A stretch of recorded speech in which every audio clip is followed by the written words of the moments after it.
Hi everyone, I'm the Sleepless Scientist. Tonight we're staring up into the dark, quiet ceiling of existence itself. Somewhere above you, whether it's a white popcorn ceiling, an old wooden beam, or the open sky, is the same stretch of cosmos that ancient humans once whispered to, hoping for answers. And here you are now, still wondering the same thing.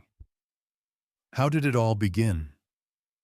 You blink slowly in the low light of your room. Maybe there's a soft breeze from the window, or the hum of a fan beside you.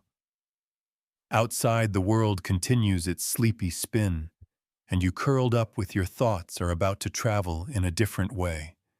Not forward, not even backward, but before time felt like anything at all. I'd love to know where in the world you're listening from and what time it is for you. Let me know in the comments below.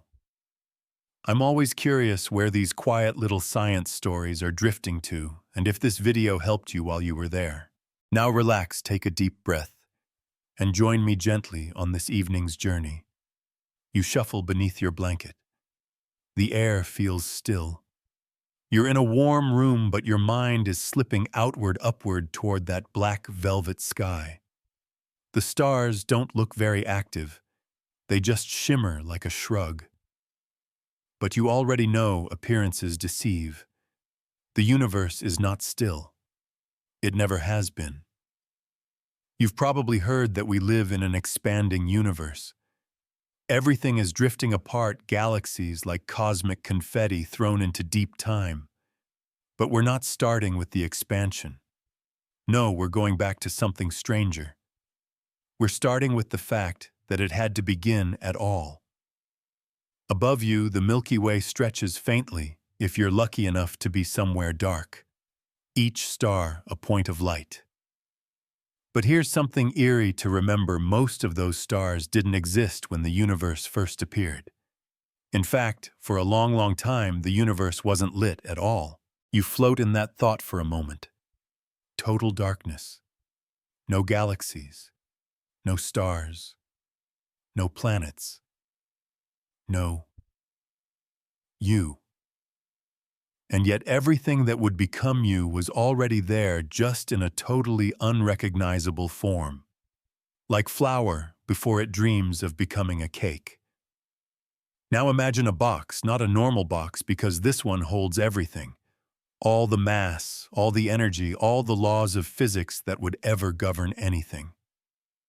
Crammed into a space so tight, it's basically not a space at all. Scientists call it a singularity. The kind of thing you get when math gets nervous and says, "Please don't make me calculate that." And then just like that. Not the Hollywood kind. Not a fireball, not a K-boom. No sound at all, actually. Because sound needs air, and there wasn't any. There wasn't even space to put sound into. There was just unfolding. Like pulling open a tightly packed origami universe. Scientists still debate what triggered this expansion. Some say quantum instability. Some propose that time and space themselves just hiccuped into being from a state of nothing. But even nothing is a complicated word. Because nothing in physics is often more like something that doesn't obey the usual rules. Like your cousin at Christmas. But you're lying there now and you wonder, how could everything come from nothing? Isn't that just magic? Well, kinda. But it's the scientific kind.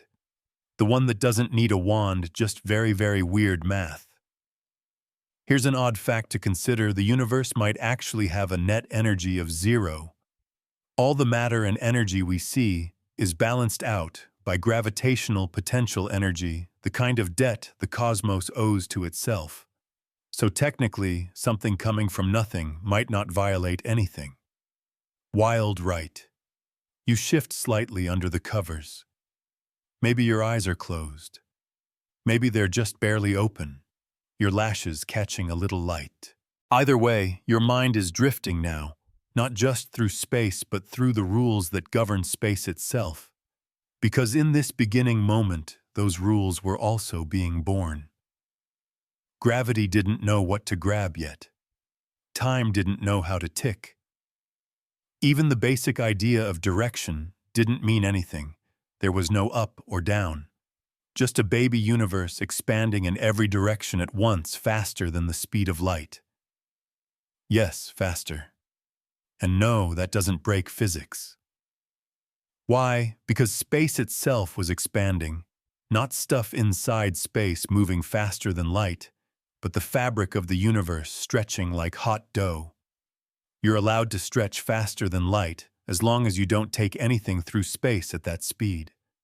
A weird loophole like sneaking more snacks onto your plate because technically it's still one serving if it fits. You laugh softly, just a breath. Your room feels even quieter now. The walls fade, the ceiling blurs, and above you, that invisible box, the singularity, is no longer there. It has burst into something else. It's the start of time in the loosest sense. And for a fraction of a second, less time than it takes your eyelid to twitch, the universe was a swirling stew of pure raw energy. Too hot for atoms, too dense for light. No colors, no particles, just potential. Some physicists call this moment Planck time, a slice of time so short that your brain would break trying to picture it. So don't. Just breathe. Because you don't have to understand it all to feel awe. That's the beauty of it. Outside, a branch taps gently against your window. You hear it, but your thoughts are already back in that swelling moment. That little explosion of everything from who knows what. It's weird. It's mysterious. And it's the reason you're here now listening to some tired scientist whisper bedtime cosmology in your ear. And here's one last thing to carry with you as you drift. The atoms in your body were born in that beginning. The hydrogen in your water. The carbon in your cells. You aren't separate from the origin, you're its echo, the ceiling above you. It's not a barrier. It's an invitation. You barely shift beneath your blanket, but everything else is moving. Out there far beyond your ceiling, past the soft rustle of the trees and the snoring of neighbors, space is still stretching, quietly, invisibly, expanding. But rewind just a little back to the very beginning of that stretch, and it was a scene so extreme it didn't even look like space yet. You're drifting now, eyes closed or blinking slowly, as we float backward into the very first second of everything. Let's go colder, or actually hotter. Back in the beginning, we're not talking hot like the sun. We're talking unimaginably hot like 10^32 Kelvin. That's a 1 followed by 32 zeros. Hotter than you can cook up even in your worst fever dream. At that temperature, matter as we know it can't even form. It's just energy, pure, unfiltered, uncozy, borderline chaotic energy. And in that furnace, time is barely tiptoeing forward. The universe is a fraction of a second old, less than 1 second, and it's already had several personality shifts. Physicists call them epochs. But you might just think of them as costume changes in an extremely fast-paced play. There's the Planck epoch, when gravity and quantum mechanics are still fighting for custody of reality. Then comes the grand unification epoch, where 3 of the 4 fundamental forces, strong nuclear, weak nuclear, and electromagnetic, are still fused together like conjoined triplets who haven't agreed on who gets the TV remote. Scientists still debate whether a mysterious field called the inflaton field triggered the brief moment of cosmic inflation when the universe expanded faster than light. Faster than light. Again. Because space cheats. During this surreal inflationary moment, the universe goes from subatomic to roughly the size of a grapefruit. A grapefruit. Imagine that. Everything, planets, stars, frogs. Your grandmother's old umbrella collection was once crammed into a volume that could fit in your hands. Your fingers twitch slightly. But what caused this inflation, no one really knows. The inflaton field might have been a thing, or it might have just been something our math hallucinated during a particularly caffeinated blackboard session. It's like the universe got startled and flung itself open like a terrified pufferfish. Now picture that space puffing up smooth and eerily even. Odd fact incoming. If inflation hadn't happened just the way it did, the universe would have been too lumpy or too flat, or possibly looped back on itself like a cosmic Mobius strip. You might be sharing a bed with your alternate universe clone right now. Creepy thought. But because inflation smoothed things out, we get a universe that looks surprisingly flat on large scales. That doesn't mean it's like a pancake, more like if you fire a laser in any direction, it won't curve around and zap you in the butt. At least, not for a very, very long distance. So things are cooling. Not fast enough for cuddles, but fast enough that fundamental forces are starting to break apart like an awkward friend group after high school. Gravity has already become its own thing, pulling stuff toward other stuff. The strong nuclear force clamps quarks together, eventually forming protons and neutrons. The weak nuclear force handles radioactive decay like it's nobody's business. Electromagnetism starts to boss charged particles around. Everything's breaking up. And in this case, that's great. Because now finally there's space for particles to appear. Weird ones at first. Quarks, gluons, leptons. Stuff that sounds more like rejected Pokemon than the ingredients of reality. But they don't stick around long. The universe is still too hot for most particles to survive for more than a blink. So they pop in, get uncomfortable, and pop out again. Like you at that one party where everyone's talking about NFTs. But it's happening. The chaos is beginning to flirt with structure.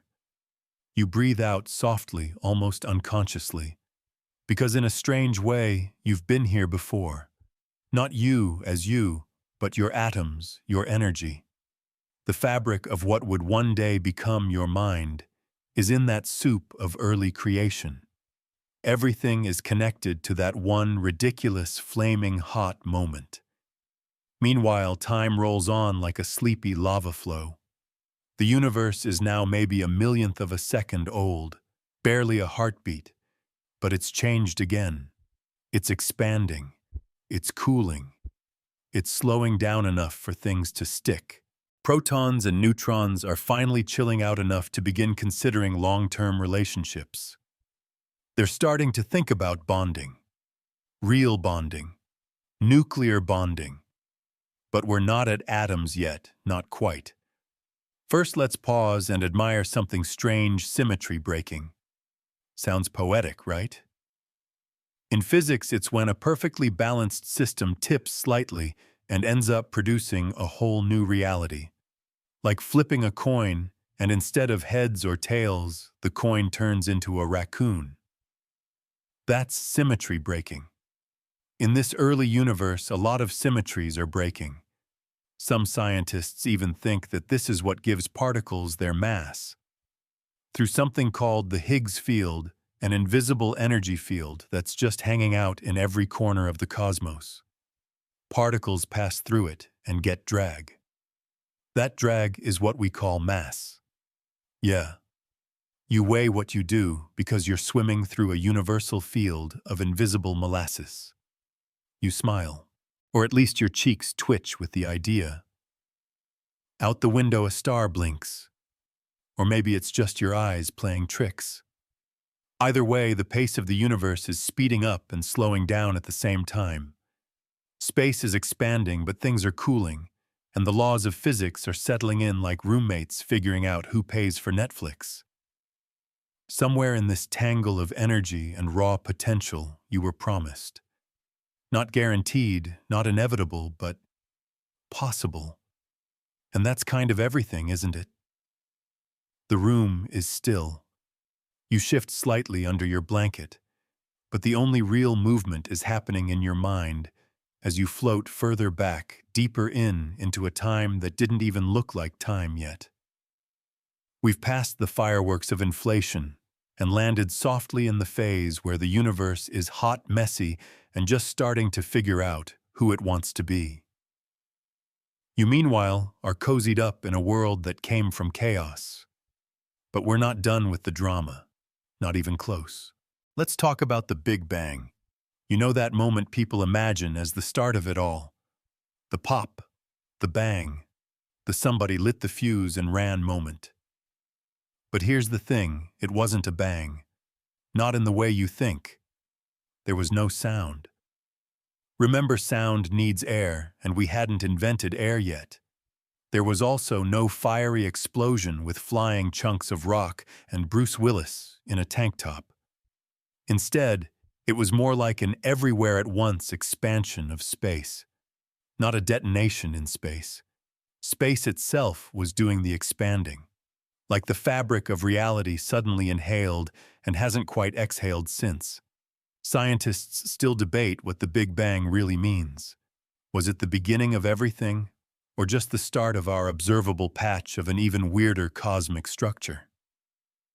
Maybe we're part of a grander symphony that we can't hear the rest of.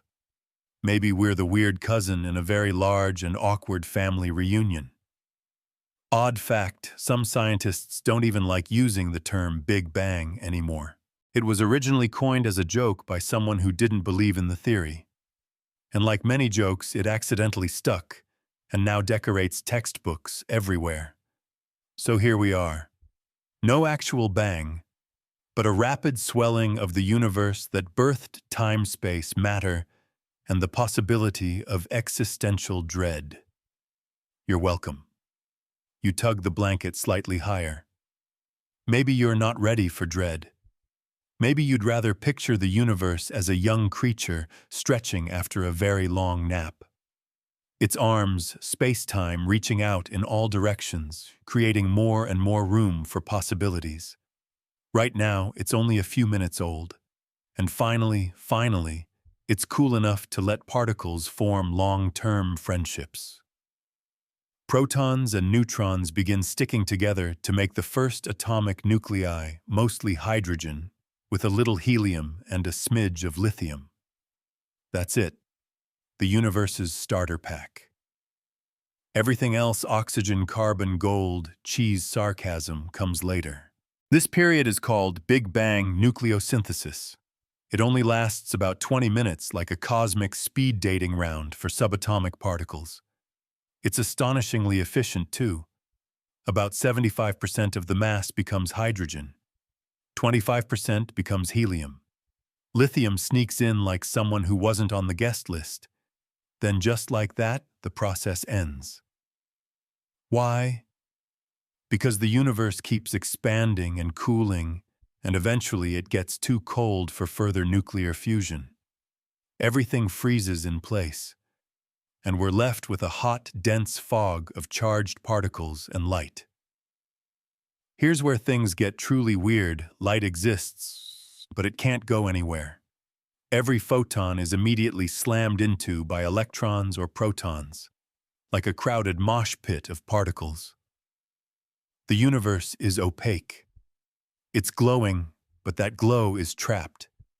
It's like trying to turn on a flashlight underwater in a tub full of milk.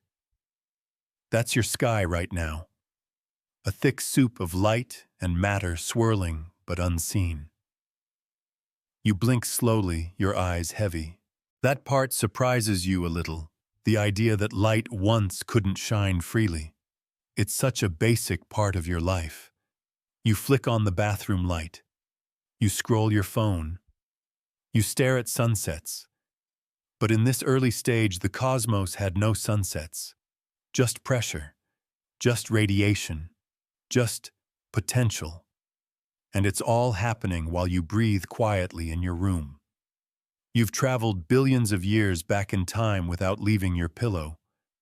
Not bad for someone who hasn't moved in 20 minutes. Somewhere in this glowing mess, the seeds of structure are beginning to stir. The early universe isn't perfectly uniform.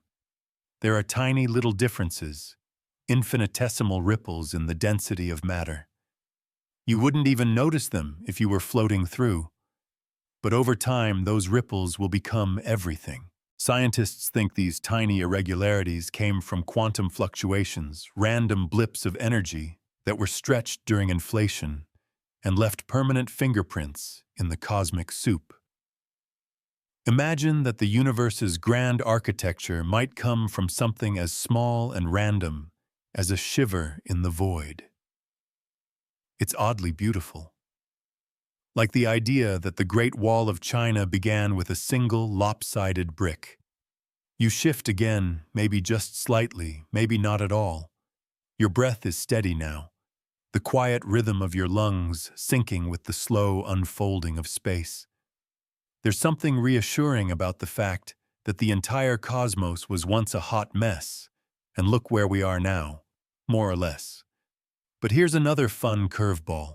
Some of the energy from the early universe has been traveling ever since. Unstoppable, undisturbed. You can still see it today. It's called the cosmic microwave background, or CMB.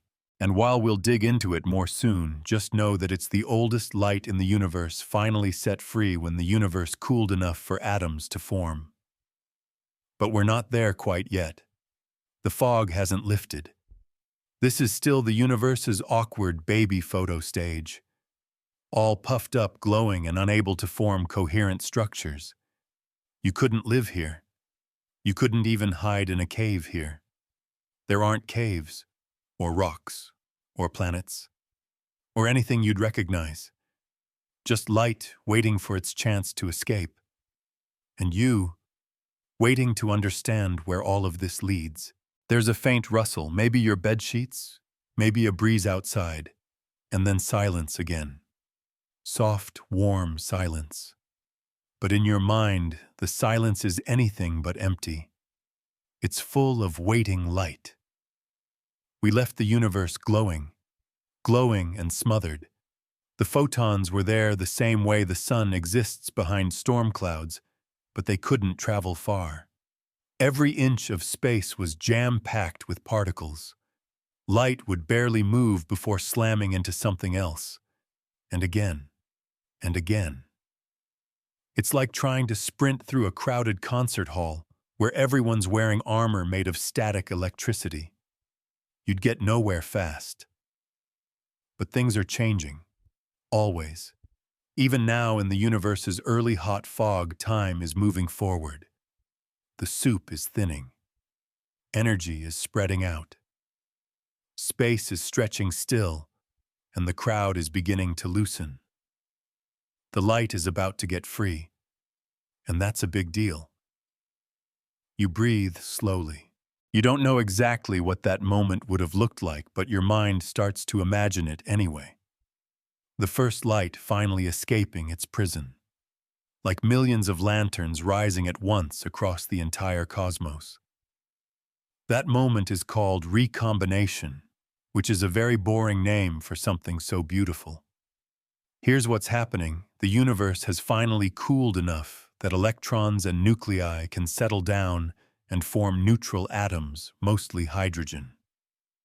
When this happens, photons, the particles of light, don't get smacked around every nanosecond anymore. They can travel, they can move, and so they do. That ancient light is still traveling now. Billions of years later, it's stretched and softened, cooled and calmed until it's become microwave radiation.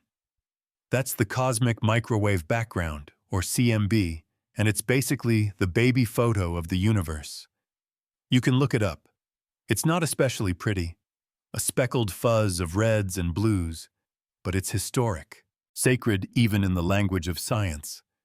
It tells us what the universe looked like when it was just 380,000 years old, which in cosmic time is still fresh out of the womb. Odd fact, the CMB was discovered by accident. Two scientists in the 1960s were trying to eliminate a weird hiss in their radio antenna. They thought it was pigeon poop. They cleaned everything. The hiss stayed. Turned out it wasn't bird droppings, it was the afterglow of the Big Bang echoing across the sky. So yes, one of the most important discoveries in cosmology came with a side of poop jokes. You smile to yourself in the dark. Meanwhile, back in our glowing universe, now that atoms have formed, things can really start to cook. Or, at least simmer. Because here's the awkward truth, nothing much happens for a long, long time. We're talking hundreds of millions of years of what astronomers charmingly call the cosmic dark ages. Light can finally travel, sure, but there are no stars yet. No galaxies. Just clouds of hydrogen and helium floating in a dim, cooling void. Peaceful in a lonely kind of way. You imagine that vast darkness. The silence is deeper than anything you've ever heard. There's no wind, no birds, no motion. Just this sprawling quiet broken only by the whisper of gravity doing its slow, invisible work, nudging clouds together, gathering bits here, compressing atoms there. It takes time. And scientists still debate exactly how those first stars formed. Was it a slow collapse? Did certain clouds reach tipping points faster?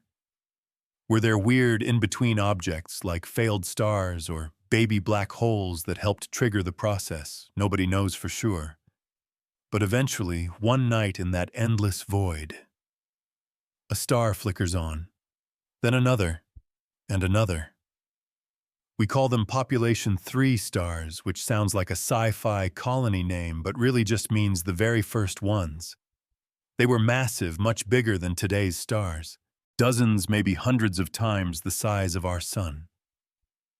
Why so big? Because back then the universe didn't have heavier elements like carbon or oxygen to help regulate star formation. It was just hydrogen and helium. And that stuff tends to clump into huge, sloppy, inefficient gobs. These first stars were bright, furious, and very, very short-lived. They burned through their fuel foam. No long-burning candles here, these were cosmic flash grenades. And when they died, they didn't just fizzle out. They exploded. Supernovae. Giant bursts that scattered newly forged elements into space. And that's when things started to get interesting. Because suddenly, the universe had more than hydrogen and helium. Now it had carbon, and oxygen, and iron. Now it had the raw materials for you. Every cell in your body, your bones, your blood, your breath owes its existence to stars you'll never meet. Stars that lived for just a heartbeat of cosmic time died in spectacular fashion and seeded the universe with the stuff of life. Next time you sip water, remember the hydrogen in that glass is older than Earth, older than the sun. It was born minutes after the Big Bang. The oxygen, though, that came from a dead star, you are quite literally a blend of old light and ancient violence. Sleep tight. You roll to your side, maybe, or just let the blanket hug your shoulders a little closer. Your body knows rest even while your brain is soaring billions of light years through history. A history lit by the glow of first light, the escape of photons, the silent rumble of gravity at work. Out there, even now, those first lights are still traveling, still shining. And in a quiet, eerie way, they've never stopped calling us back. You're floating now somewhere between a warm doze and the outer edges of deep time.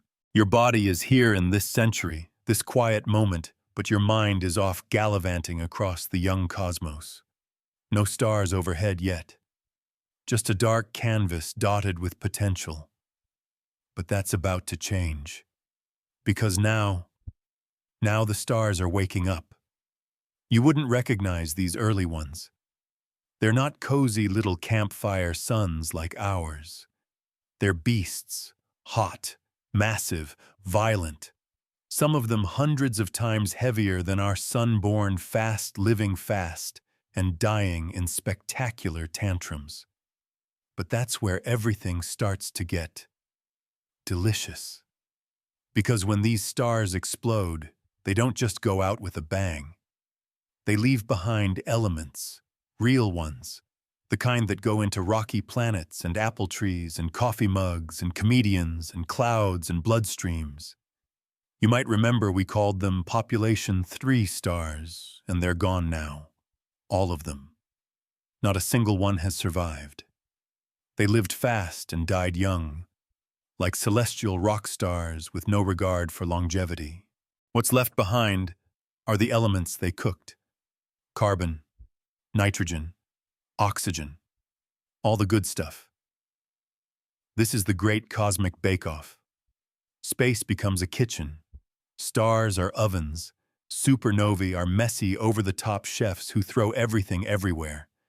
And suddenly, the bland universe, just hydrogen and helium, is infused with flavor.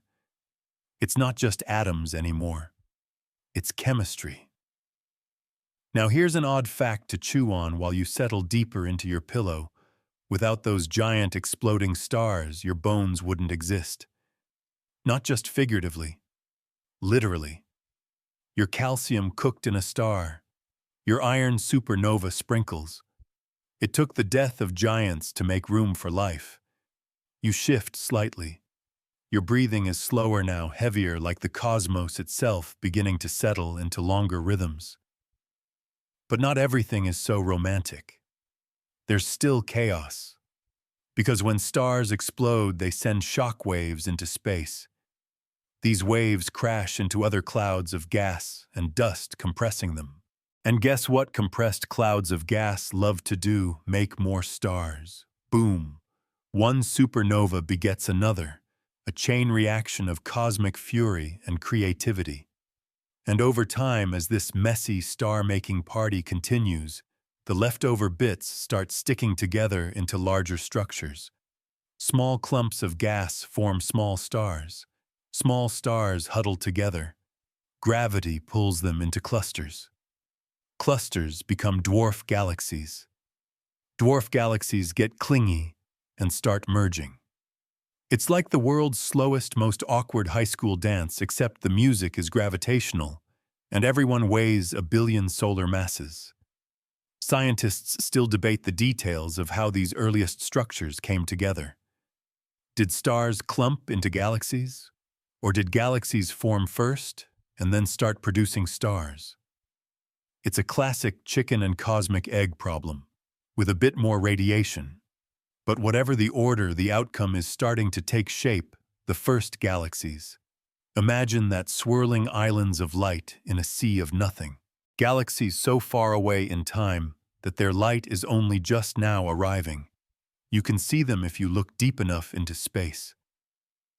The Hubble Space Telescope gave us glimpses, smudges, and sparks from a time before Earth even dreamed of existing. They're beautiful. And not just in a wow space is cool kind of way. Beautiful because they mark the moment when the universe started to organize itself. From fire and fury into complexity. From raw hydrogen into the building blocks of everything you care about. You sigh just barely, and maybe your fingers twitch. This part of the story feels oddly personal, like finding out your distant ancestor was a legendary cook in the middle of a galactic food fight. Because here's the thing, those elements forged in stars, hurled into the void, recycled through supernovae, they're not just floating out there. They're you. Your body is a second-hand star, maybe even third-hand. And the breath you just took, hydrogen older than time plus oxygen from a long-dead sun. Your lungs being cosmic recyclers. You're not just in the universe. You are made of it. Now let's zoom out. While you drift deeper into sleep, the cosmos is getting more complicated. Galaxies are forming. Stars are popping into existence like lights across a nighttime city. Some of those galaxies are crashing into each other, merging, colliding, breaking and reforming like swirls in coffee cream. Odd fact, the Andromeda Galaxy, our nearest big neighbor, is on a collision course with us. Yep. In about 4 billion years, the Milky Way and Andromeda will smash into each other in a slow-motion galactic embrace. Don't worry, though. Stars are so far apart that very few, if any, will actually collide. It'll just be a lot of gravitational elbowing and drama. But that's much later. Right now, we're still in the early stages of cosmic assembly. The furniture is just being moved in. The walls haven't settled. The plumbing isn't done. Yet already the rules are starting to set in place. Gravity has proven it's the boss. It brings the stars together, fuels their formation, drives the collisions, and slowly, gently, but firmly begins to sculpt the universe into the kind of place where galaxies like ours can one day cradle life. And all this from clouds. Fluffy, invisible, slightly radioactive space clouds. You snuggle into your own pillow cloud. The story is still unfolding, and you're barely halfway through.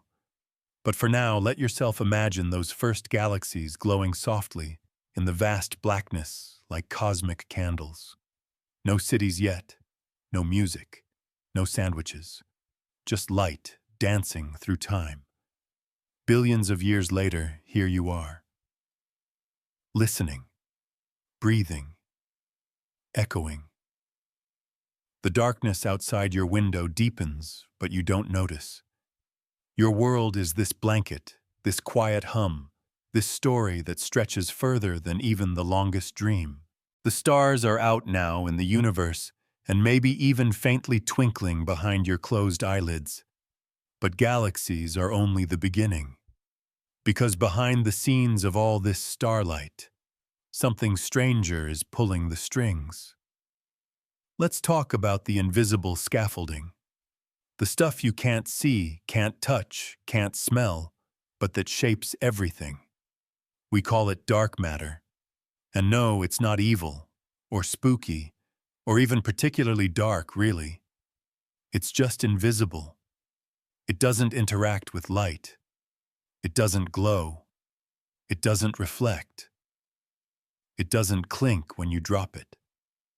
And yet there's 5 times more of it in the universe than all the regular matter you've ever seen. Scientists still debate what it actually is. Could be strange new particles. Could be some twist in the laws of gravity. Could be that the universe is trolling us with the ultimate game of hide and seek. What we do know is this: if you look at galaxies, they're spinning way too fast. Like, way too fast to stay together fast. If the only thing holding them together were the visible stars and gas, they'd fly apart like a badly made pizza on a spinning plate. But they don't fly apart, which means something invisible must be giving them extra mass, extra gravity, a hidden structure holding everything in place. You might imagine it like this: regular matter, the kind that makes you and your pillow and the spoon you dropped behind the couch 2 weeks ago, is like foam that floats along a network of unseen cosmic filaments. Dark matter is the web, the bones, the framework. Without it, no galaxies, no stars, no you. We call these filaments the cosmic web, giant thread-like structures stretching across billions of light years. They connect galaxy clusters like highways, and inside them matter clumps together like dew on a spider's thread. You won't see this web in the night sky, but it's there, wrapping everything, binding it, guiding it. You breathe a little deeper. The idea that something completely unseen could shape everything feels oddly familiar, like gravity, like love, like that weird sensation that someone's watching you even when they're not. Usually, odd fact, physicists once tried to detect dark matter particles in a mine underground, deep in a lead-lined chamber, in almost total silence. They're still waiting. It's the quietest hide-and-seek game in human history. But just because we can't find it doesn't mean it isn't doing its job. Thanks to dark matter, the universe has structure. And now that the stars are burning and galaxies are forming, this invisible skeleton is showing us what it's really capable of. It's not just holding galaxies together, it's deciding where they form in the first place. Dark matter clumps first. Regular matter falls in after. It's kind of like dark matter is the host of a cosmic party, and regular matter just shows up, eats the snacks, and takes all the credit. But here's where it gets even weirder. Inside those dark matter halos, those invisible nests of gravity gas begins to cool and condense. Stars form, light blooms, and in some of these dense regions, the gas falls really fast. So fast that it doesn't form stars. It forms black holes. We'll get to those. But for now, back to the clumps. You're floating through the early universe, now drowsy, and half dreaming past these invisible halos where galaxies are starting to settle. Some are already crashing into each other. Some are forming tight-knit groups, proto-clusters, that will one day become the galactic cities we see through telescopes. And all of it is happening because something we can't see decided to pull a few strings behind the curtain. It's humbling, isn't it? To realize that what we understand, the atoms, the photons, the chemistry of life is only a tiny slice of what exists. Most of the universe is made of stuff we don't understand at all. Scientists sometimes joke about this. They'll say, well, we've figured out 5% of the universe. The rest is a mystery. And yet, here we are, on a little rock, orbiting a medium star, made from the ashes of ancient suns, listening to a bedtime story about dark matter, trying to wrap our brains around the invisible backbone of reality. You pull the covers in a bit tighter. You're allowed to not understand it all. That's what wonder is for. Because even if we don't know exactly what dark matter is, we know what it does. It sculpts, it organizes, it gently tugs reality into place. It's the ghost architect of everything we see, and it's not alone. Dark matter's lesser-known twin is coming, even stranger, even harder to explain. But for now, just float. Imagine yourself drifting along those filaments, riding the currents of gravity, carried by forces older than sunlight. And as you drift, feel this. Everything around you, your bed, your breath, the atoms in your teeth was gently gathered and guided by something that never once asked for credit. You are here because of invisible hands. There's a hush in the air. Not silence exactly, but a kind of quiet that wraps around your thoughts like cotton. You've drifted far from the beginning now, yet the past is still beneath you, like a foundation you didn't know you were walking on. And now, with the stars glittering and galaxies spinning, the universe is about to take another dramatic turn. It's going to start cooking. Not just stars, those have already had their explosive debut. No, now the universe is settling into a strange kind of stability. Enough of one, at least, to let the first heavy elements become ingredients in a new cosmic recipe. This is the era when things start clumping into clouds again. Except now those clouds are no longer just hydrogen and helium. They've got extra flavors: carbon, nitrogen, silicon, iron. And when those clouds collapse, they make second-generation stars, stars like our sun. Quieter, smaller, longer-lived. Not divas, but dependable. Stars that will burn for billions of years and babysit solar systems. So what do you get when you swirl metals and gas and dust together in the oven of a galaxy planets? That's right. The stage is finally set for rocky worlds to form. We've moved into what astronomers call the epoch of Ryanization, a mouthful, that basically means the universe's fog is lifting and the lights are coming on. It's like someone finally opened a window after a really long, hot shower. Space becomes more transparent. Ultraviolet light from newly formed galaxies and quasars ionizes the surrounding hydrogen, stripping away its electrons and changing the behavior of light across the cosmos. Scientists still debate exactly how fast this ionization process happened and whether galaxies or black holes played the biggest role in it.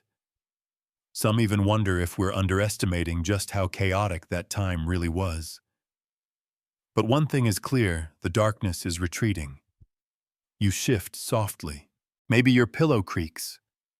Or maybe you just imagine it, because your senses are tuned inward now, toward the fabric of space unfolding like a great slow blossom. And here's a weird fact to keep in your pocket: every galaxy you see in the night sky is moving away from us. The universe is still expanding just like it was at the beginning. But now, instead of doing it silently in the dark, it's doing it surrounded by light.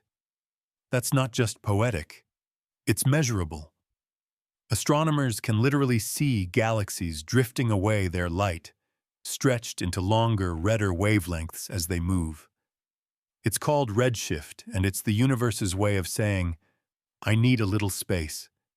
And as space expands, it makes room for gas to cool, for stars to age, for planets to form, for solar systems to appear. That's where things start getting cozy. You know that feeling when you walk into a kitchen and something's baking? There's a sense of purpose in the air, a story beginning. That's what the galaxies are like now. Dust swirls into disks. Disks form clumps. Clumps condense. And just like that, rocky planets emerge from the leftovers of stars. Some are barren.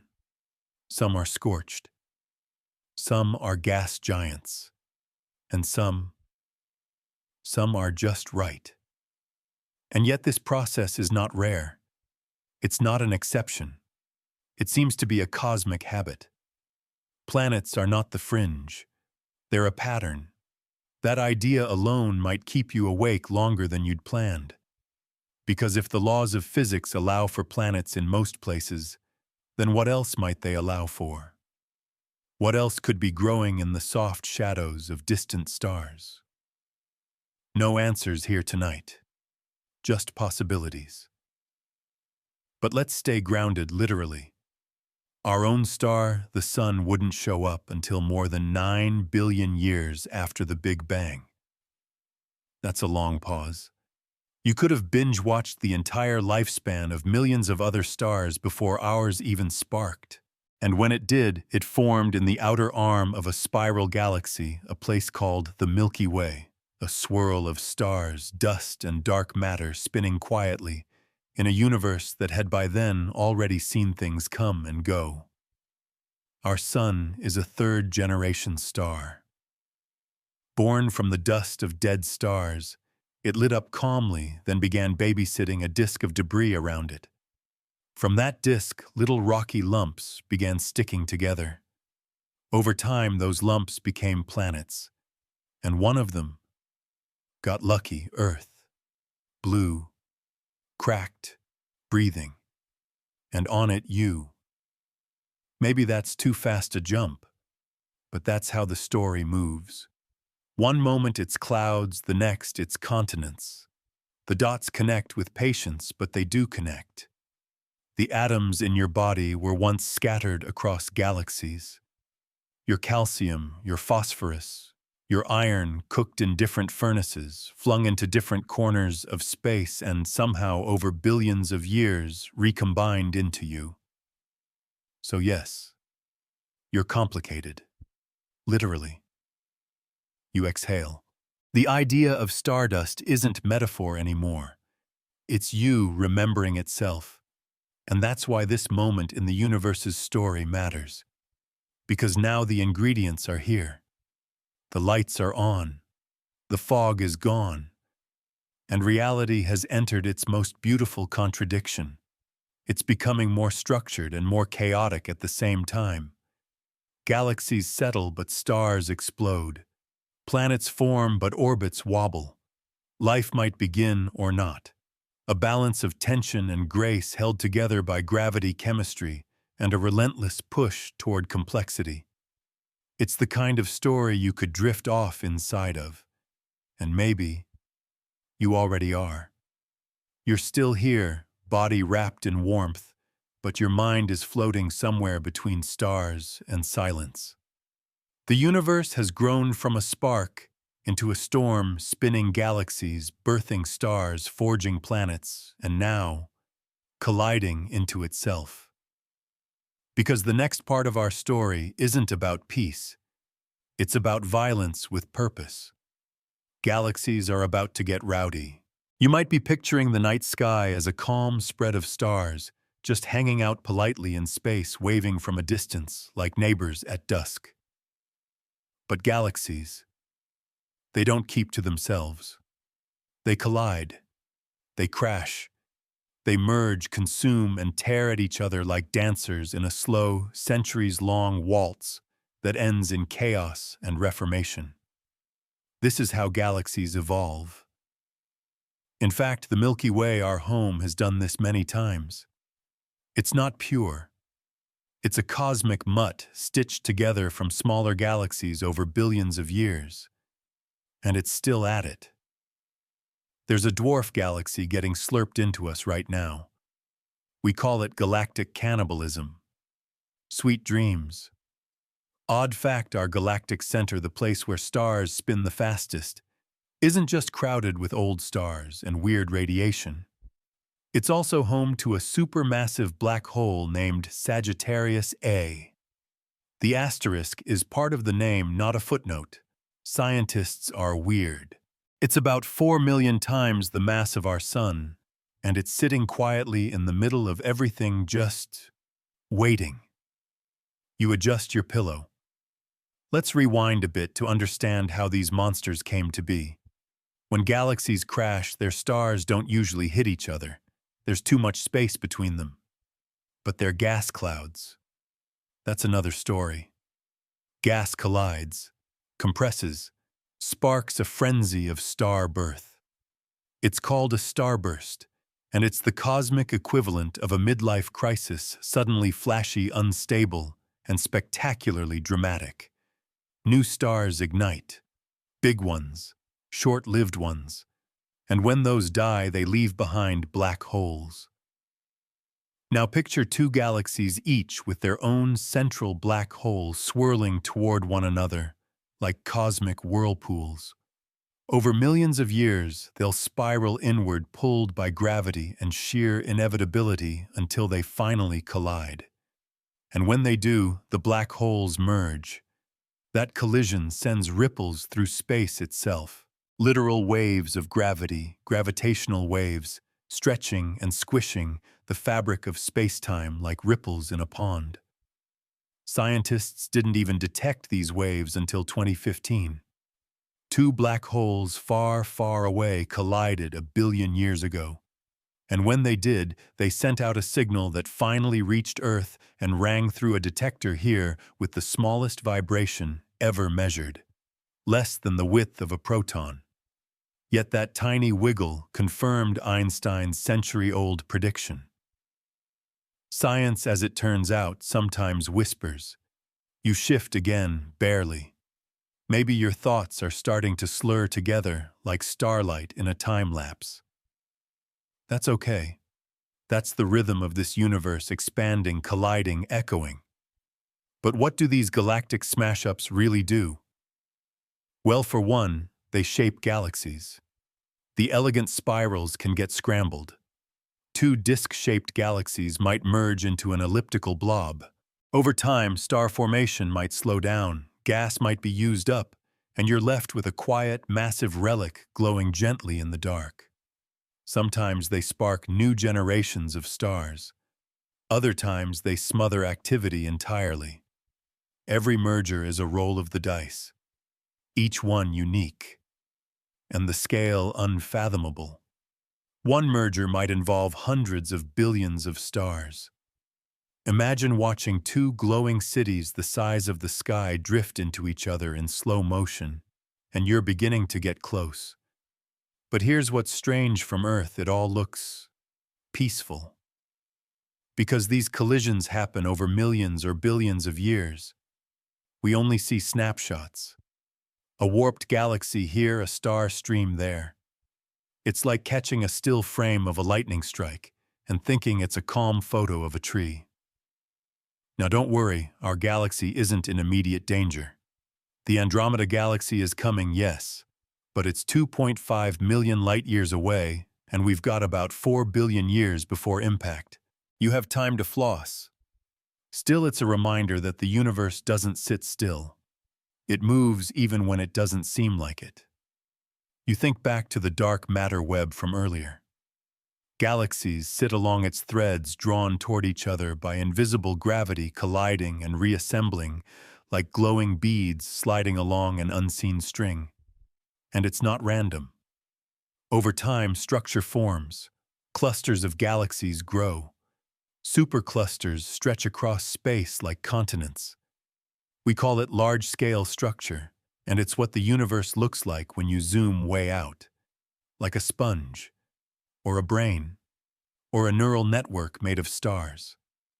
Odd fact, if you mapped out the largest structures in the universe, they'd look uncannily like the neural pathways in a human brain. Coincidence, maybe. Or maybe consciousness and cosmos have more in common than we think. But we're not there yet. Right now, you're just coasting on the glow of the galaxies. You can picture them spinning, colliding, reshaping themselves across time. No two are exactly the same. Each one a unique story of matter and motion, of birth and merger and quiet, glowing survival. Just like you. Because maybe that's the big joke here. You and the galaxies, you're not so different. Made of stardust, shaped by unseen forces, colliding gently with other lives, trying to hold together in a universe that's always changing. Maybe, just maybe, you're a galaxy in human form. You're heavier now, not in your body, which rests light and still, but in your thoughts, which are swimming through a deeper current. The universe has grown enormous behind your closed eyes. Galaxies are colliding. Stars are dying. Gravity is playing matchmaker and demolition crew all at once. But tonight, you're not here to fix anything. You're here to drift, to listen. And right now, to wander through a time when the universe woke up. Not with a scream, but with a glow. You might remember earlier how we said light couldn't travel. The fog was too thick. Then came recombination when atoms formed and light escaped. But that wasn't the end of the darkness. It was just the start of the wait. You see, even though photons could finally move freely, there still weren't a lot of things around to make new light. The universe had become transparent, but it was still kind of boring, like turning on the lights in an empty room. But slowly, faintly, softly, the stars returned. The galaxies stirred. The black holes began to feed. And over hundreds of millions of years, their radiation rayonized the gas between galaxies. This was the true cosmic sunrise. The epoch of rayonization wasn't quick. It was more like a fog lifting in patches across a vast field. First one area clears, then another. It's uneven, clumsy, beautiful. And by the time it's done, roughly 1 billion years after the Big Bang, the universe is finally lit from within. You could see stars now if you had eyes to see from the outside. But what you'd actually see would look strangely familiar. Tiny galaxies glowing, often blue, sometimes red, speckled across darkness. Light dancing across the cosmic web. A scene that would have made no sense 1 billion years earlier, and yet now, it feels like home. Odd fact, most of the galaxies you see in space photos are just a few pixels across. We make them colorful and dramatic, sure, but through a telescope they're little smudges. Soft suggestions of something impossibly far away. And yet those smudges are filled with billions of stars. Billions, in each one. Try to hold that in your head for a second. It's okay if you can't. Just imagine floating through that night. A glowing mist of star-born radiation. Pockets of gas lit up like lanterns. Supermassive black holes at the centers of galaxies belching X-rays. A universe no longer hiding. And with light comes heat. Not like fire. Not like your blanket. But enough warmth to change chemistry. Ionized hydrogen behaves differently. Electrons freed from atoms change the behavior of gas. And that opens new doors. It makes star formation easier in some places, harder in others. It reshapes the balance between expansion and collapse. It's like the universe just got access to a new instrument in its orchestra. A brighter, sharper one. Scientists still debate the details of ionization, especially what caused it. Was it mostly early stars, galaxies, black holes, a bit of everything? They're still piecing it together using deep sky surveys, ancient light measurements, and cosmic background signals. It's like trying to reconstruct a party from the confetti you find on the floor the next morning. And speaking of parties, the universe is getting crowded. Galaxies are forming faster. Structures are growing. New elements are in the mix now: oxygen, carbon, nitrogen. All the backstage players for complex chemistry. The stage is nearly set. Nearly. Because we're still missing one thing. Life. You exhale softly. That word always lands differently, doesn't it, life? A fragile concept. A noisy one. A temporary one, at least from the universe's perspective. And yet here you are, lying in bed thinking about how it might begin. And here's the catch: the universe doesn't make life quickly. First it needs stars to live and die. Then those stars need to scatter the right atoms. Then those atoms need to cool and condense into planets. Then those planets need time, stability, atmospheres, liquid water, chemical reactions. And after all that, life might still be a fluke. Or it might be inevitable. The jury's out. But whatever the odds, it couldn't even begin without this light. Without reionization. Without the unlocking of the intergalactic medium. Because once light can travel freely, it can heat and shape and stir the ingredients that matter most. It can start pushing the universe toward complexity. And complexity, after enough time, might mean curiosity, might mean questions, might mean eventually you. Odd fact: the first known bacteria on Earth appear in the fossil record around 3.5 billion years ago. That's just over 1 billion years after the planet formed. In cosmic terms, pretty fast. Like the moment Earth was cool enough to host a party, life showed up with chips and dip. Maybe that means life is common. Maybe it means we're lucky. Either way, it started with light. And so tonight, as you lie beneath electric bulbs and soft glows from screens and stars you probably can't see, you're soaking in the echo of that first sunrise. You're lying in the legacy of reionization. You are its proof, a thinking, blinking, occasionally yawning creature made from hydrogen, iron, carbon, and questions. You've come a long way from the fog, and we're not done yet. The darkness behind your eyes isn't empty anymore. It's filled with patterns, star streams, glowing filaments, silent collisions. The universe has grown up in a way. It has light-form rhythm. But now it's time to step off the glowing surface and sink into something much stranger. Let's talk about space-time's weird furniture. Because while galaxies and stars are putting on a grand show in the visible universe, space itself is quietly warping, bending, rippling, twisting into shapes we can barely imagine. Welcome to the world of black holes, wormholes, and gravity waves, the strange furniture of the cosmos. You shift slightly, maybe just a flutter of your fingers. The room is still, but in your mind, space is folding in on itself. Let's start with the obvious one. Black holes. We've already met the supermassive kind, the ones that sit in the centers of galaxies like sleepy gods with million solar mass appetites. But not all black holes are giants. Some are stellar corpses, remnants of massive stars that died in supernovae, their cores collapsing into singularities, their gravity so strong not even light escapes. Black holes don't suck, by the way. That's a myth. They don't hoover up the universe like space Roombas. They're just gravity in its most dramatic mood. If our sun magically turned into a black hole, don't worry. It can't. Earth would keep orbiting just fine. Just colder.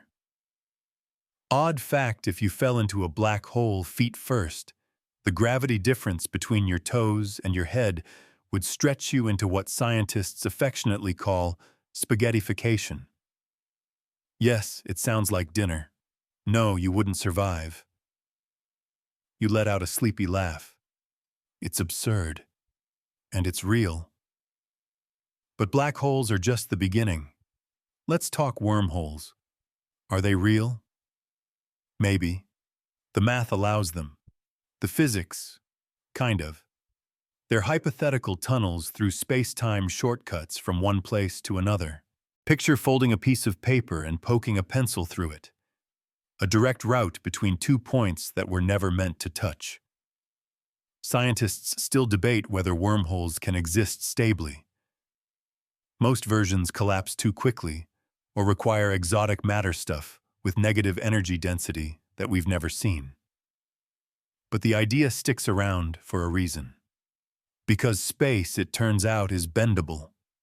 And when things move or masses shift, they can send ripples through that space.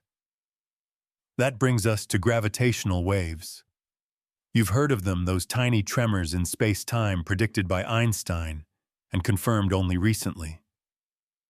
When massive objects accelerate like two black holes spiraling together, they send waves across the cosmos, not sound waves, not light waves, ripples in the fabric of existence itself. We detected them using lasers splitting a beam, sending it down long perpendicular arms, and measuring the smallest possible difference in timing as the arms stretched and compressed with passing waves. We're talking changes smaller than the width of a proton. You sigh. The universe has small, soft voices. You just need the right ears. But wait, it gets stranger. You might be wondering if space-time is flexible. Does that mean time itself is bendable too? Yes, it does. Time slows down in stronger gravitational fields. That's not science fiction. It's GPS technology.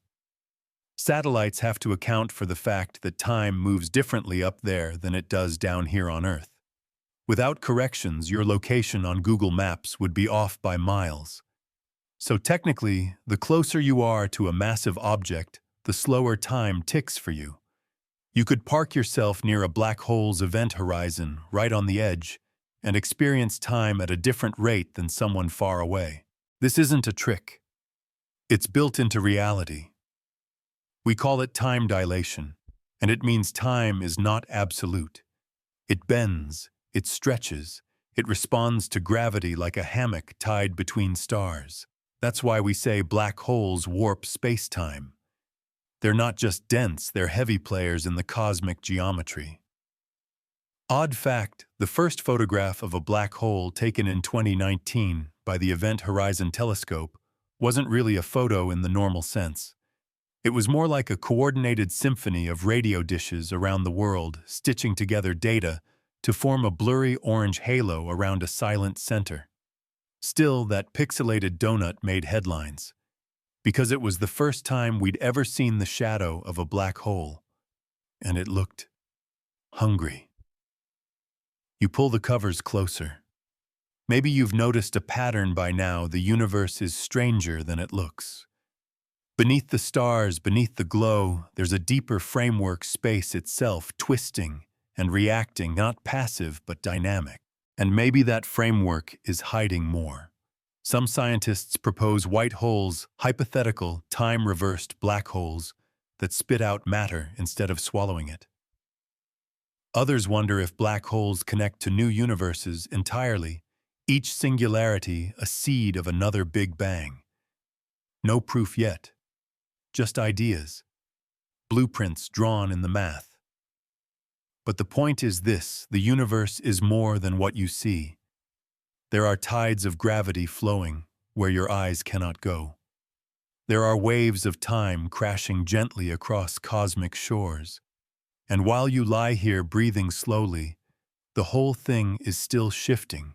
Stars dancing black holes, merging space-time humming its eternal song. And you are part of that melody. Your atoms feel the tug. Your molecules, your breath, your heartbeat, each tuned ever so slightly by the curvature of space. You've been falling through gravity your whole life. You just got used to it. So tonight, sleep inside that curve. Float on the bend of time. You're in good hands. Old hands. The kind that shaped galaxies before breakfast. You're very far now, far from your bed, from your room, from the life that ticks forward on Earth time. The stars have blurred behind you, and now you're somewhere softer, somewhere deeper.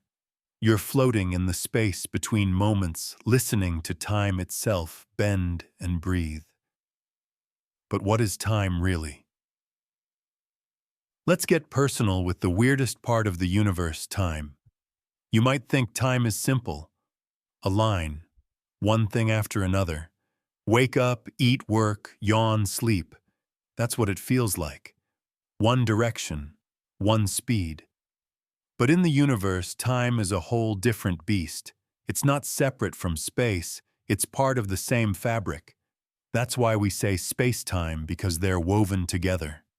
Twist one, you tug the other. Move through space, you are moving through time. The faster you go through one, the slower you experience the other. And that's not just theory. Astronauts on the International Space Station age just slightly slower than people on Earth. It's measurable. Not in years, more like milliseconds, but still. They're younger when they come home. Time isn't universal. It's relative. This was Einstein's big revelation, general relativity, and it changed everything. Time isn't a constant drumbeat. It's a river. And it can speed up, slow down, even swirl in eddies if space is curved enough. And black holes, they don't just stretch space. They stretch time. To someone falling toward a black hole, things feel normal until they pass the event horizon, that point of no return. But to an outside observer, time slows and slows and freezes. The falling person would appear frozen at the edge, never quite falling in. Creepy, right? But wait, it gets weirder. If time is flexible, bendable, stretchable, then what does it even mean to say beginning of time? Scientists still debate this. Some say the Big Bang was the beginning of everything, space, matter, energy, and time. That time didn't exist before because there was no before. Like asking what's north of the North Pole. It just ends. Others argue that time is emergent, that it isn't fundamental but something that arises out of quantum states interacting, that at the smallest scales time might not exist at all. Which, yeah, that'll keep you up. Odd fact in quantum mechanics, certain interpretations suggest time is an illusion, a side effect of entanglement and probabilities. That what we call now is just a constantly updated ledger of relationships between particles. So what does that mean for you, lying here wrapped in your blanket? It means the ticking clock on your wall isn't universal. It's local.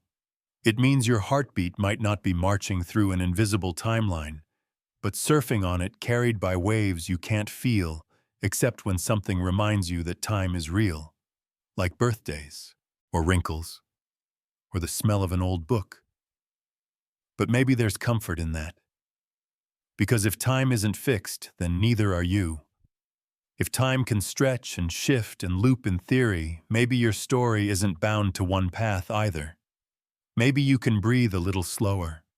Let go a little easier. You've been taught to treat time as a thief, but maybe it's just a misunderstood artist. Here's another curveball. The arrow of time, the reason we remember the past, but not the future, comes from entropy, not physics. The laws of physics work just as well backward as forward. If you filmed two colliding particles and played it in reverse, the math would still work. So why does time feel one way? Because entropy, the tendency of systems to move from order to disorder, only increases. Ice melts, eggs break, people forget, and with it time marches. But that's not the universe's fault. It's just the way this version of reality is tuned. There could be others.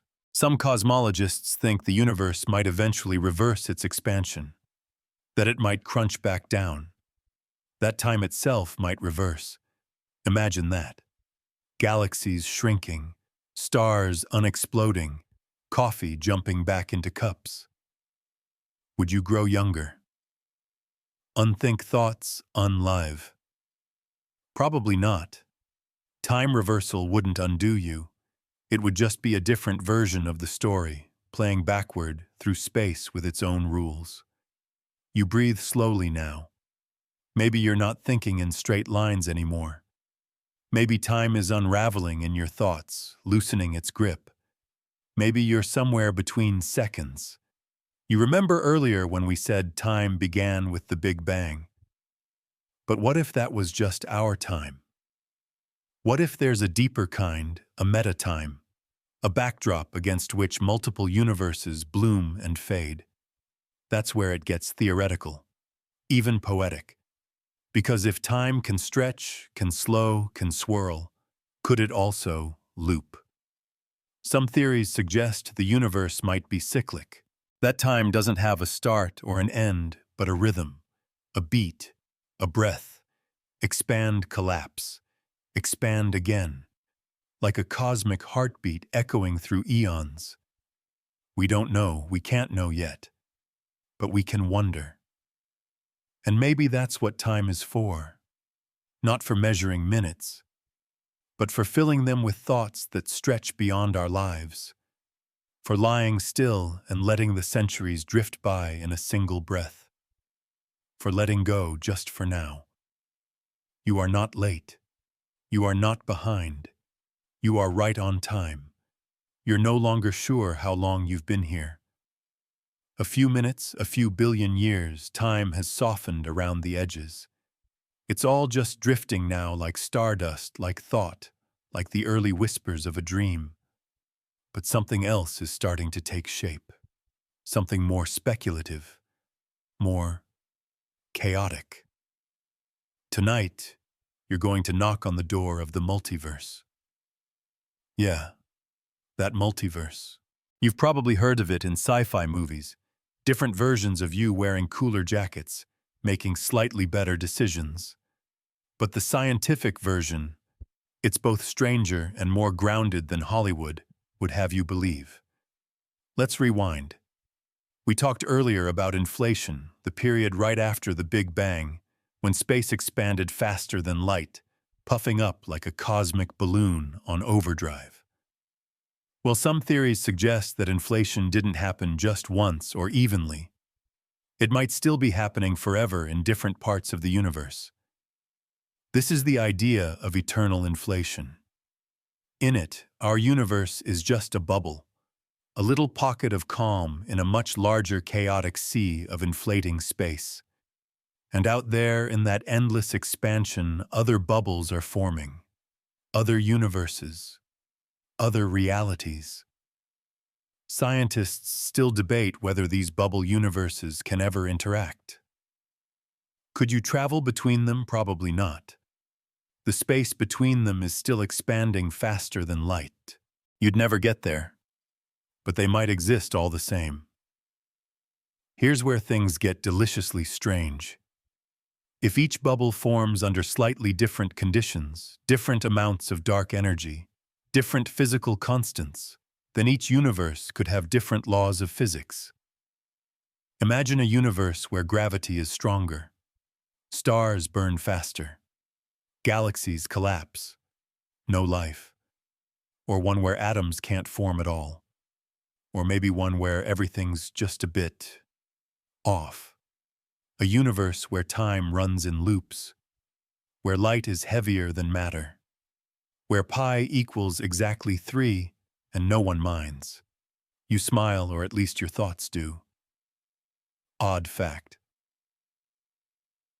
Some physicists argue that if the multiverse exists, it could explain why our universe seems so well-tuned for life.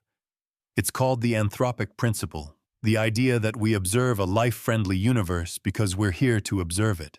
If billions of universes exist, each with different rules, then it's not surprising that at least one ended up like ours. We just happened to be born in the winning lottery ticket. It's not proof, but it's compelling. You shift slightly as if your bed just drifted across a trillion realities. Don't worry. The pillows are the same in all of them. But here's the kicker. Quantum mechanics. The theory that governs particles already suggests multiple outcomes for every interaction. Some interpretations, like the many worlds interpretation, say that every time a quantum event occurs, say an electron spins up instead of down, the universe splits. One version of reality where it goes one way, another where it goes the other. And now there are 2 versions of the universe. Then 4. Then 1,000,000. With every coin flip, every blink, every possible quantum choice, a new branch forms. According to this view, there are infinite yous. One who read this far. One who didn't. One who brushed your teeth. One who didn't. Each living out a slightly different reality. It sounds absurd, but the math doesn't mind. Scientists still debate whether this is literal truth or just a way to describe probability. But either way, it tells us something fundamental. The universe is not simple. It doesn't owe us clarity. It only owes us the chance to ask. And so you do. You wonder if somewhere out there there's a version of you that became a musician, or never left your hometown, or lives on a planet with 2 suns and glowing trees that hum at night. Maybe they're listening to their own version of this bedtime story. Or maybe they're the ones dreaming you breathe out slowly. You didn't expect this story to go this far, to stretch not just across time but across possibility. But that's where science takes you if you let it. It starts with a question and ends with a horizon you can't see over. That's the magic of the multiverse. And we're just scratching the surface. There are other theories too, like brain cosmology, where our universe is a 3D brain floating in a higher dimensional space. Imagine an invisible loaf of cosmic bread, and we're one thin slice in the middle. There might be others above and below us, brushing against ours, occasionally bleeding through. Could gravity leak between them? Could strange particles fall into our world, born from a place we'll never touch? We don't know, and honestly, that's part of the charm. Because not knowing isn't failure. It's freedom. Freedom to imagine, to question, to listen to stories that stretch past the edges of what we can measure. To fall asleep wondering if somewhere out there a version of you just finished building a starship made of music. Or maybe they're just brushing their teeth. Either way, the multiverse isn't a promise. It's a possibility. A whisper in the dark. And whether it's real or not, it's already changed the way we think. About space, about physics, about choice, about how many different ways there might be to be you. Tonight you sleep in just one universe, but your dreams, they're free to wander through the rest. Your breath is slow now, deeper. You've drifted through time across galaxies, past black holes and colliding stars. But tonight isn't just about what's out there, it's about what isn't.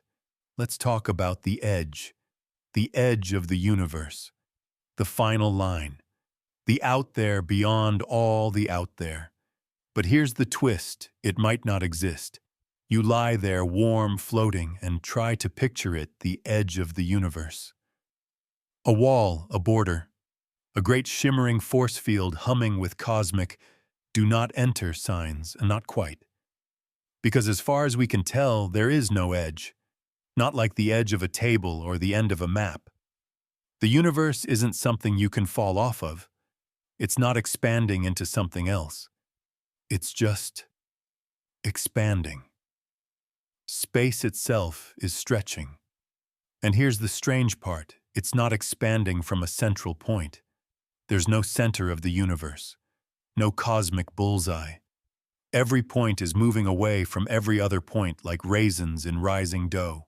From every galaxy's point of view, it looks like they're the center, including ours, which is kind of flattering. But what shape is the universe then? Scientists still debate that. It could be flat like an endless sheet, infinite in all directions, simple. Or it could be closed like the surface of a sphere. You could travel in one direction forever and end up back where you started without ever hitting an edge. Or, and this one's a crowd favorite, it could be open and curved like a saddle, expanding forever, never wrapping back around. The data right now. It suggests the universe is very nearly flat, but we don't know for sure. Odd fact, the observable universe, what we can see with telescopes, is about 93 billion light-years across. But that's just the part we can see. The actual universe could be infinitely bigger. Or it could be finite, just really, really big. It's like being in a boat on a foggy ocean.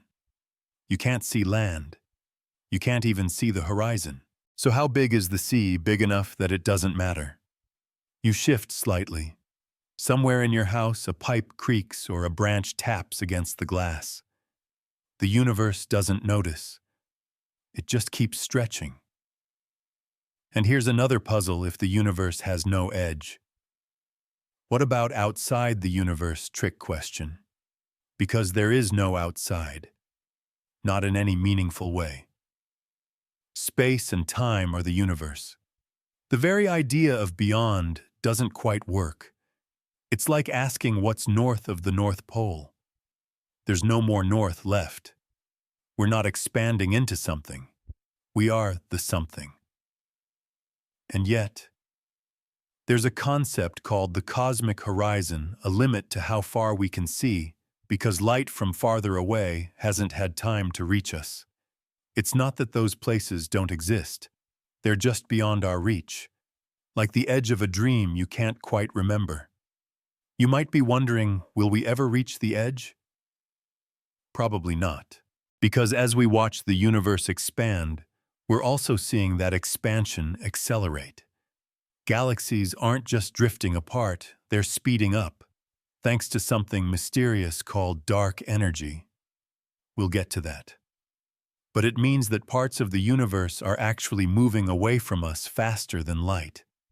Yes, faster than light. And no, it doesn't break physics. Because again, it's not things moving through space faster than light. It's space itself stretching. And it can stretch as fast as it wants. So the cosmic horizon isn't fixed. It's drifting, moving away, taking galaxies with it. Entire regions of the universe are disappearing from our reach, not because they're gone, but because the light from them will never reach us again. It's like watching islands sink beneath the sea, even though they're still out there. Here's a quiet heartbreak in the far, far future. Other galaxies will have slipped so far away that their light won't ever arrive.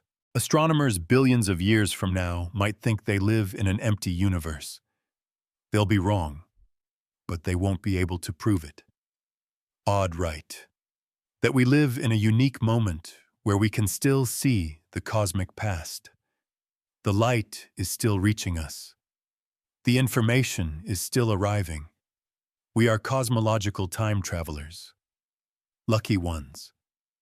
You breathe that in. This universe, vast and infinite seeming, is actually finite in what it offers you.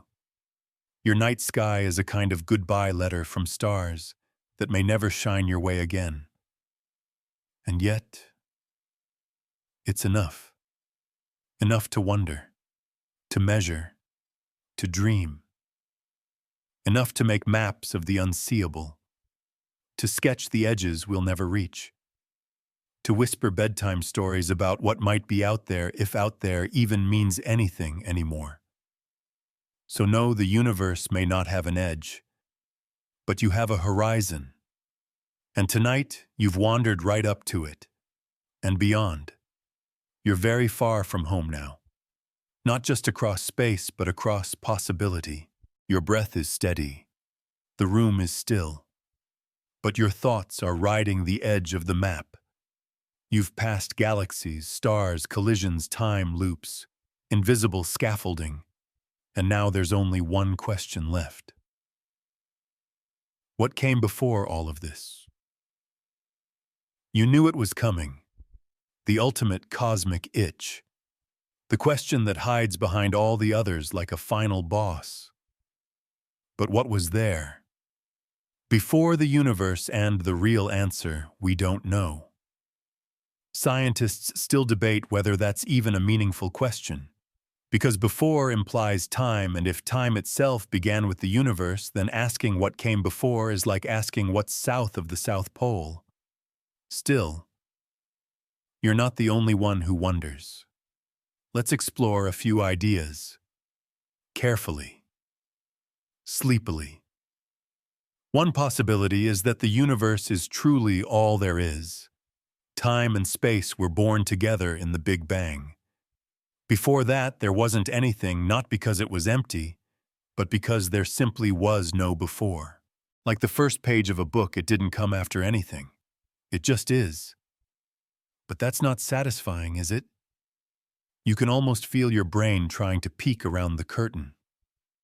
So here's another idea. Maybe the universe was born from a quantum fluctuation, a spontaneous pop of energy in a vacuum that suddenly expanded, cooled, and evolved into everything. Sounds wild, but in the quantum world, strange things happen all the time. Virtual particles pop in and out of existence. Tiny blips appear and vanish. It's like the universe sneezes and reality happens. But wait, doesn't that just push the question back? What was that vacuum sitting in? Where did that quantum field come from? Here's where it gets really weird. Some theories suggest the Big Bang wasn't the beginning, but a bounce. That before our universe there was another universe, and before that another. A great cosmic cycle of expansions and contractions, breathe in, breathe out, again and again across eternity. We call it cyclic cosmology. In this version, the Big Bang was just the last collapse reborn, like a phoenix or a heartbeat. Odd fact, some versions of string theory suggest that our universe is just one brain short for membrane in a higher dimensional space, and what we call the Big Bang was actually two brains colliding. The start of everything wasn't an explosion, it was a crash between dimensions. Another idea that we're a simulation. Yes, seriously. Some scientists entertain the idea that all of this, the stars, the galaxies, the stretch of space-time, is running on a cosmic hard drive. That what we call reality might be data. This isn't just a matrix plotline. Philosophers and physicists alike have wondered if we can simulate small universes in computers. Maybe a more advanced civilization could simulate one like ours. Would we even know? Scientists still debate this, of course. Most don't think it's testable, at least not yet. And yet, here you are, lying in the middle of a universe asking questions about itself. That's kind of a giveaway, isn't it? That you're part of the system, but also observing the system. Like a dream dreaming about its own dreamer. But if we put the theories aside for a moment, maybe the deeper truth isn't in the answer. Maybe it's in the mystery itself. Maybe the universe didn't come from something. Maybe it always was in some form we just can't comprehend. Maybe asking what came before is like a fish asking what's beyond the ocean, never realizing it's been swimming in it all along. You blink softly, or maybe you don't. Because the real comfort isn't in solving the puzzle. It's in knowing there's more to solve. You are part of a story that began before a memory will continue beyond imagination and is still somehow about you. Your atoms were forged in stars. Your thoughts ride waves of time. Your breath contains hydrogen that's 13 billion years old. You don't just live in the universe. You are the universe briefly arranged to ask itself what it means. And maybe that's the best answer we have to what came before. You, this moment, this curiosity. Because the past is unreachable. The beginning is blurry. But the now, this soft, silent moment of wonder that's real. Odd fact, in certain ancient philosophies, the universe is described not as a place but as a question. Not a structure but a conversation. And you wrapped up in this tiny corner of space-time are part of its voice. So tonight, let that voice be quiet. Let the unknown be soft. Let the mystery curl around you like a blanket too big to hold. The origin of everything. It can wait until morning. You've made it, still lying there, still breathing slowly in the dark. But something has changed. The universe has unfolded itself piece by piece from a point smaller than thought, to a web of galaxies, to the strange curvature of time, and now here you are, curled inside its last great question. Not how it began, but what it means. Because when we ask how the universe began, we're also asking something underneath that. Why is there something instead of nothing? And that's not a physics question. Not really. You're floating in the present now, in the only moment that actually exists. The past is memory. The future is a theory. But this breath, this heartbeat is the only confirmed piece of the cosmos you can hold. And yet, you contain echoes of all the others. Let's zoom out one more time. From where you lie, the universe is quiet. But on the grandest scales, it's still growing. Galaxies are still drifting. Space is still stretching. And the force driving that expansion, dark energy, isn't just mysterious. It's accelerating everything. Odd fact, dark energy makes up about 68% of the universe. That means most of the cosmos is made of something we don't understand at all. We don't know what it is. We just know it's winning. While gravity pulls, dark energy pushes, and it's pushing hard enough that galaxies beyond a certain distance are now permanently unreachable. The light from them will never get here. Ever. Not even if we wait forever. That's the future of the universe, not a big crunch, not a wall, but a slow, cold drift. It's called the heat death. A future where stars burn out, galaxies fade, and even black holes evaporate into Hawking radiation. A universe not in flames, but in forgetting. Entropy always wins. But don't let that break your heart. Because we're here now. And now is the rarest time of all. You live in the era of light, when stars still shine, when galaxies still bloom, when information still travels, and questions still have room to be asked. The universe will go quiet eventually. But not tonight. Tonight, it whispers through photons that have traveled for eons to reach your retinas. Through atoms that danced in stars before you were ever a thought. Through the weight of silence that feels less empty now that you know how full it really is. You are the brief moment the universe became conscious of itself. And that means you're not just in the universe. You are part of its story. You are stardust with curiosity, hydrogen with a sense of humor, space-time asking why. You smile maybe, or maybe you're already gone halfway into a dream about spiral galaxies, or infinite bubbles, or a version of you that never had to pay bills. Wherever you are, you're not alone. You're never alone. Not in a universe this full. So as your thoughts slow and your breath settles, remember, the universe doesn't need you to figure it all out. It just needs you to be here for it, to listen, to wonder, to sleep sometimes. And when you wake, you'll still be wrapped in it.